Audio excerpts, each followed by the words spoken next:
Assalamualaikum warahmatullahi wabarakatuh.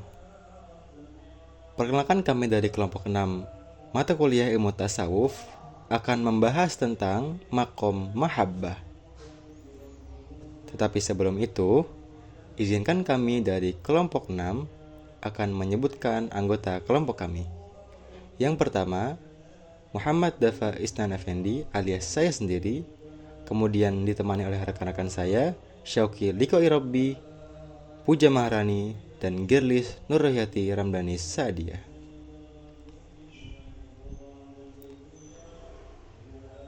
Oke, kita masuk ke dalam pengertian yang pertama, yakni pengertian makom. Makom adalah kedudukan atau tahapan seorang sufi berada. Kedudukan ini hanya akan didapat oleh seorang sufi atas usahanya sendiri, dengan penuh kesungguhan dan istiqomah. Makom juga dapat diartikan sebagai kedudukan seorang salik atau orang yang sedang menjalani kegiatan seorang sufi dalam menduduki atau mencapai tingkatan untuk sampai ke dalam tingkat paling tinggi yang dekat dengan Allah Subhanahu wa taala dalam segi spiritual. Selanjutnya ada pengertian mahabbah. Mahabbah secara harfiah yaitu berasal dari kata ahabba yuhibbu, mahabbatan, yang berarti mencintai secara mendalam. Istilah mahabbah juga digunakan untuk menunjukkan pada suatu paham atau aliran dalam tasawuf yang berartikan kecintaan yang mendalam secara ruhaniyah pada Allah Subhanahu wa taala. Nah, dari dua pengertian itu, maka dapat disimpulkan pengertian makom mahabbah adalah jenjang pensucian diri dalam ajaran tasawuf yang berkaitan dengan mahabbah, yaitu perasaan cinta kepada Allah Subhanahu wa taala yang dapat diartikan sebagai perasaan rindu dan senang yang istimewa terhadap sesuatu sehingga seorang terpusat kepadanya. Selanjutnya, dalil Al-Quran dan hadis. Kelompok kami mengutip dalil Al-Quran dalam dua surat. Yang pertama pada Quran surat Al-Maidah ayat 54 yang berbunyi, A'udzu billahi minasyaitonir rajim. Bismillahirrahmanirrahim. Fasawfa ya'tillahu biqaumi yuhibbuhum yuhibbuna. Ya, artinya Allah akan mendatangkan suatu umat yang Allah mencintai mereka dan mereka pun mencintainya. Quran surat Al-Maidah ayat 54. Untuk dalil Al-Quran yang kedua, yaitu Quran Surat Ali Imran ayat 31 yang berbunyi, A'udzu billahi minasyaitonir rajim. Bismillahirrahmanirrahim.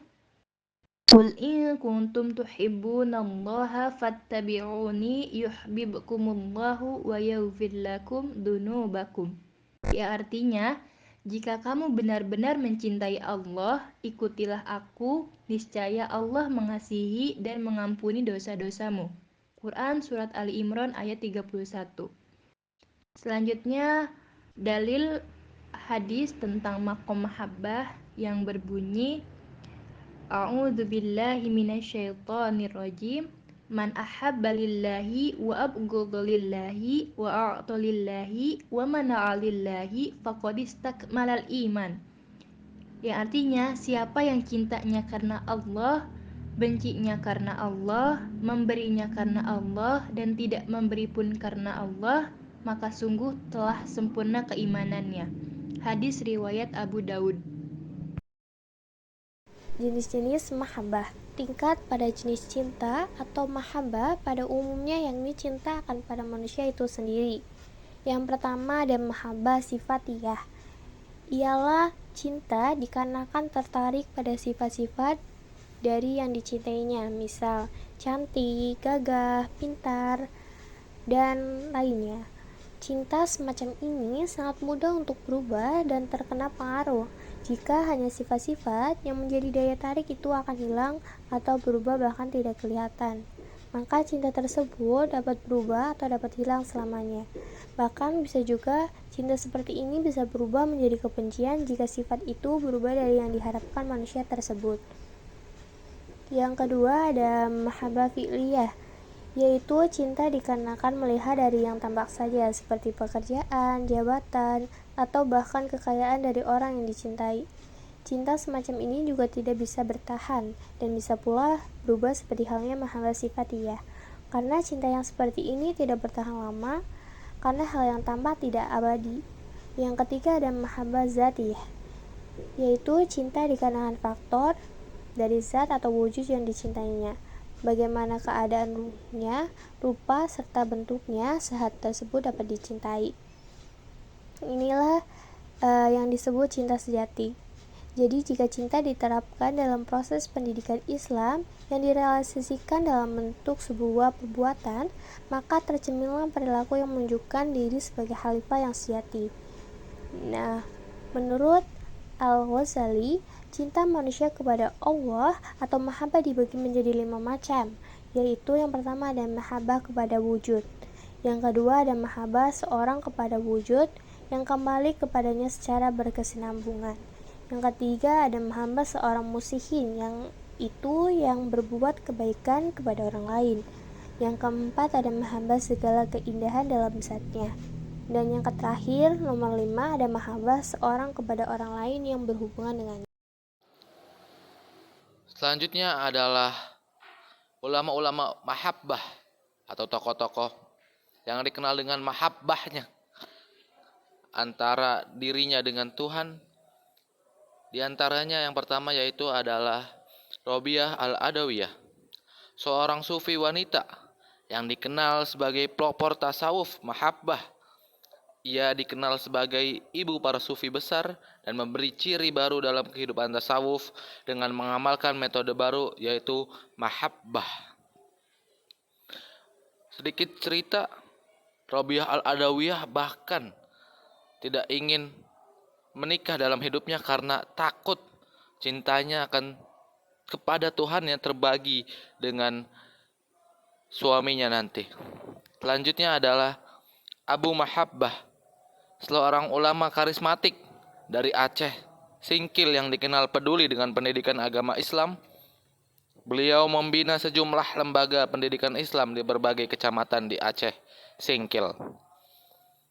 Selanjutnya adalah Imam Al-Ghazali. Siapa yang tak kenal beliau?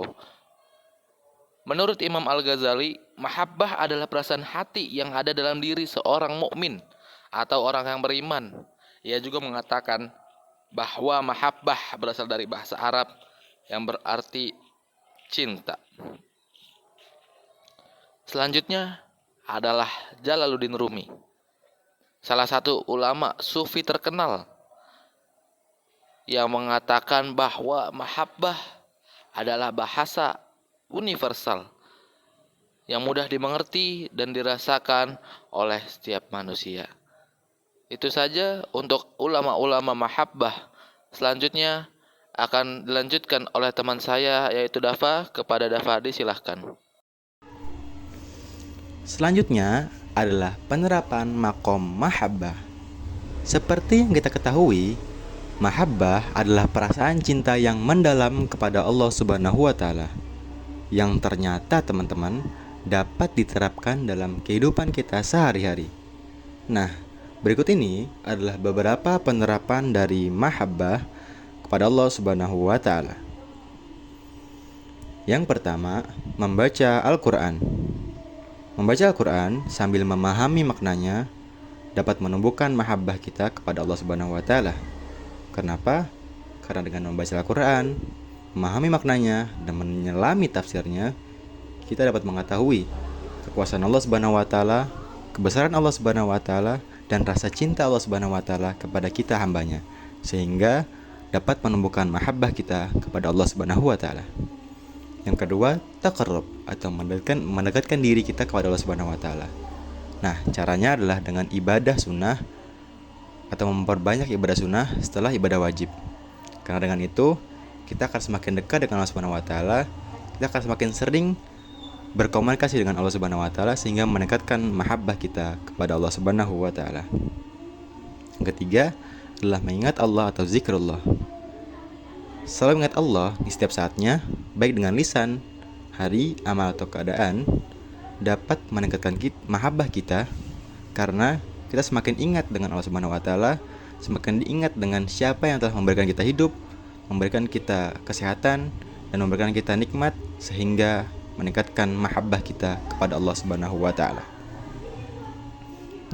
Selanjutnya adalah bersabar atau menahan diri dari segala hal yang tidak sesuai dengan ajaran agama. Karena apa?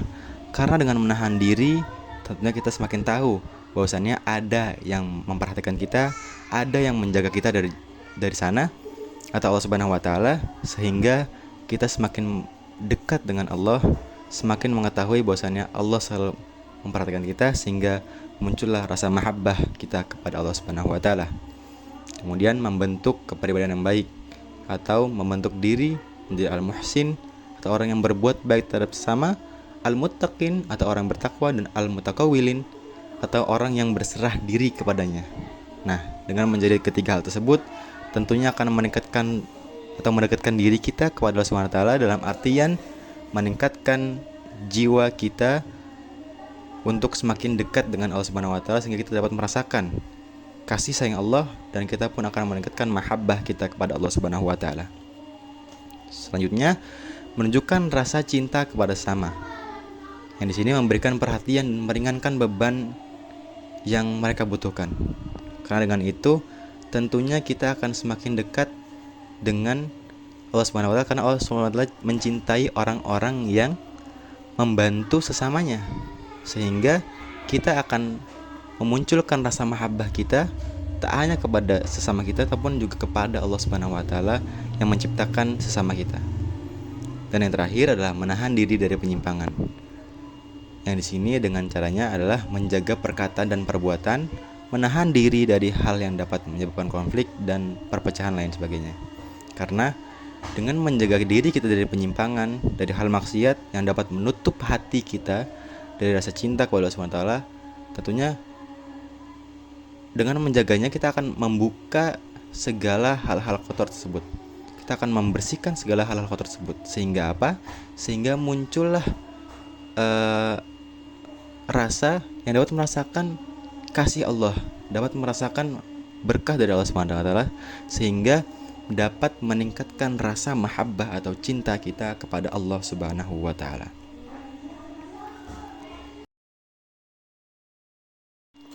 Oke teman-teman, mungkin hanya itu yang bisa kami sampaikan pada kesempatan kali ini dari kelompok 6.